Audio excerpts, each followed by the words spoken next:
everyone, we're back with a brand new video here, and the gentleman you see pictured is none other than Mr. Colin Cowherd, former ESPN talking head, now can be seen on FS1. Now, those of you who are in this space know that he is a longtime card-carrying member of the Carry Water for LeBron James Society, and we've seen some of the outlandish and ridiculous takes that he has had over the years. But this video is not about LeBron James. This is about Caitlin Clark, who I don't need to really go into who she is. If you're watching this, you already know who she is. And so, obviously, Colin is taking some of the ridiculous takes he used to show his support for LeBron James and is now transitioning or using those same lessons to do the same thing for Caitlin Clark. So I want you to hear this monologue that he did on his show the other day. And I'm going to slightly apologize beforehand. It's a bit long. It's about 4 to 5 minutes. And I was trying to for lack of a better term, trim the fat to get to the main point. But as I listened to it, me cutting some things would kind of take away the essence of what he said. And as meandering as it can kind of be and a little warped, you can see how it comes back together to try, and I'm using air quotes here, to support his crazy point. So I'm going to apologize in advance for the length of this particular clip. For future reference, I'll try not to play any this long. This will be one of the longer ones that I will play when I do videos like this where I'm playing clips. So with that being said, I've talked long enough, so I'm going to let you hear what Colin Cowherd said about Caitlin Clark, the WNBA, and you will not believe this. Here we go. They have never had a player either good enough or interesting enough to drive marketing, revenue, and TV ratings so that the entire league can fly private. They fly commercial like the rest of us. That doesn't mean there haven't been good players, very good players. But Caitlin Clark, who's never played until a week ago in a WNBA game, is the first player that appears, they're banking on her. And I say banking literally. They're literally going now to private flights for 2 years. The money they're going to spend on that's more than the WNBA payroll. So they finally have this moment. Don't put Caitlin Clark up in the first 4 games against New York twice and Connecticut twice, the best defensive teams. The NFL gets Jim Harbaugh in the league. What does the NFL do? They give the Chargers the 2 potentially easiest games on their schedule. Caleb Williams to Chicago. So whereas the NFL has the Chargers facing the Raiders at home, the NFL with Caleb Williams in Chicago won't have them playing the very good Packers until week 11. Why? They want Caleb Williams to get his sea legs, open up with Tennessee, give him a fighting chance, not a lot of TV exposure until weeks 15, 17. They figured it out. Connecticut, the New York Liberty twice, Connecticut twice. Caitlin Clark struggling. She struggled last night. You've got to take advantage of these opportunities. You know, a great example, the MLS, and it's closer to the WNBA than it is the NFL. They made sure Beckham got to Los Angeles. They weren't going to put him middle of the country. They made sure he got to Los Angeles. Have you noticed with Messi? The MLS has a salary cap. I was told this morning, Messi makes more than all but 4 teams. What about the salary cap? Whatever. Sometimes you got to make stuff work. David Beckham got to L.A. Messi got to Miami. I'm not sure if it was the Illuminati, secret handshakes, smoke-filled rooms. Make it work. Caitlin Clark, this may be, when Tiger Woods came onto the tour, it was the tour. But Jack Nicklaus getting older, they needed a driving star. They just made stuff work for Tiger. Well, I should say this. The networks did. The NFL. Remember that year when Goodell was having to defend the catch rule in the NFL? It got real murky for 2 or 3 years. And then in the Super Bowl, Philadelphia, New England, huge numbers, great game. They changed the catch rule in the Super Bowl.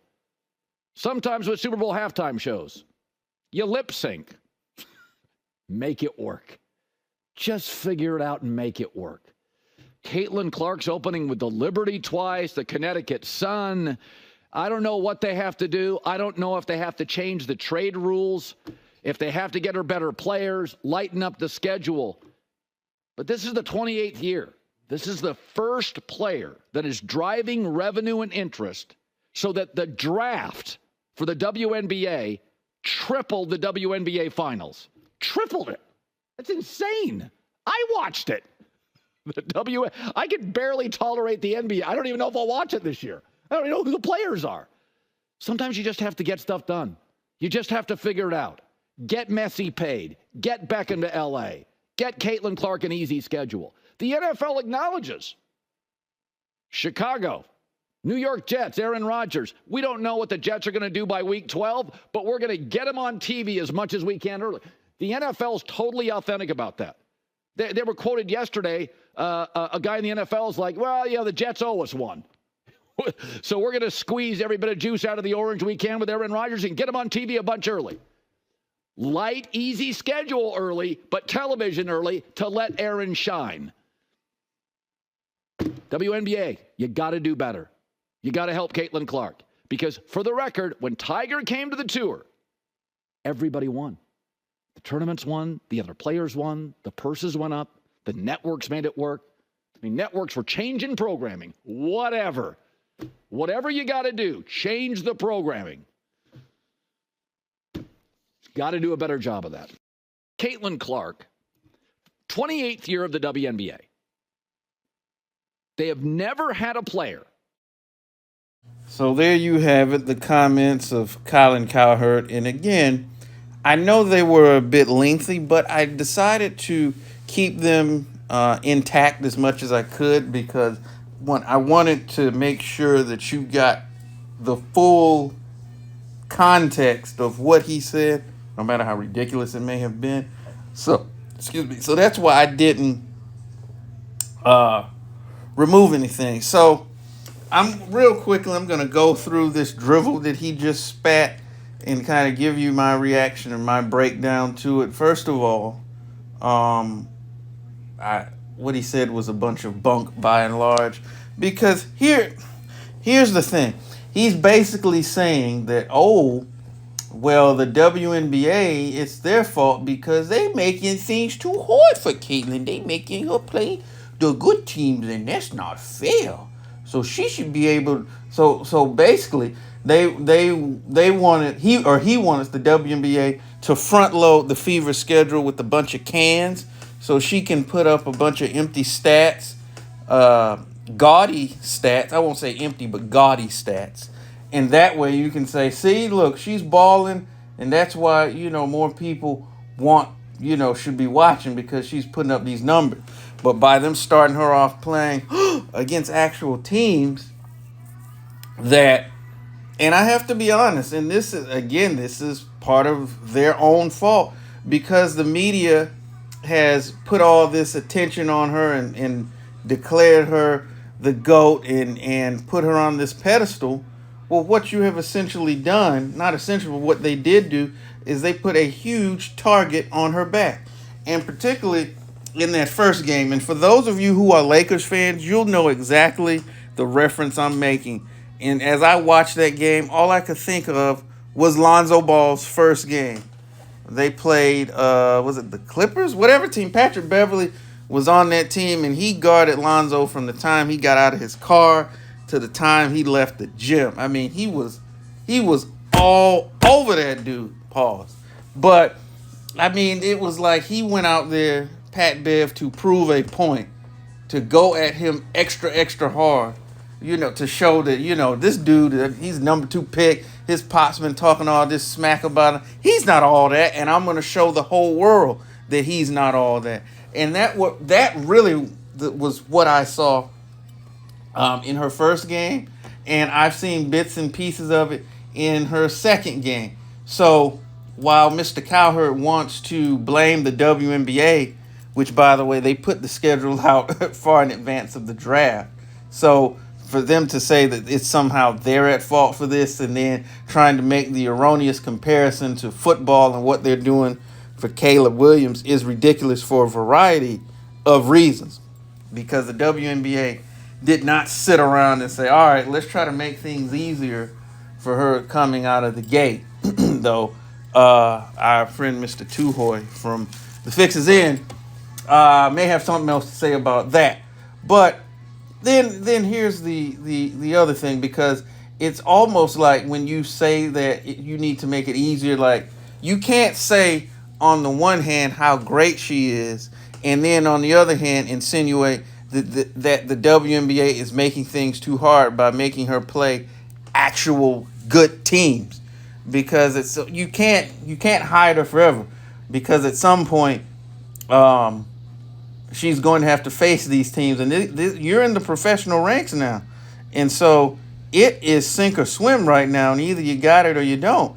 And so we're seeing that right now, and we're finding out if she's the business or not. I mean, I think at this point it's still way too early to make that determination, because she's still not even 10 games into her career, though there are the turnovers are rather high, and you certainly would like to see her be far more efficient than what she is being. But with that being said, I'm not going to put the B word on her after 6 games or 5 games or whatever it is just yet.